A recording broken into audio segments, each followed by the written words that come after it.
Hello मित्रांनो, तुमच्या Marathi Dick चॅनलवर स्वागत आहे। मी तुम्हाला मराठी डिक चॅनलवर रोज नवीन इंग्रजी शब्द शिकवणार। तर चला समय नष्ट न करता आजच्या व्हिडिओमध्ये शिकूया इंग्रजी शब्द। वेदर। वेदर शब्दाचा अर्थ ज्याचे उत्तर होय किंवा नाही असे येता असा प्रश्न अप्रत्यक्ष निवेदनात सादर करणारा। की नाही, कोणत्यात नाही अवस्थेत, कसेही असले तरी, होत आहे। वेदर शब्दाला आपण वाक्यात प्रयोग करून बघूया। पहिला वाक्य आहे she has to go whether you like it or not. दुसरा वाक्य आहे let me check whether he is at the library. तिसरा वाक्य आहे I doubt whether the story is true.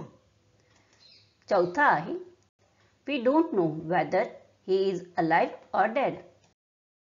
Friends, व्हिडिओला लाईक, शेअर आणि कमेंट करायला विसरू नका आणि चॅनलला सबस्क्राइब करा। Thank you.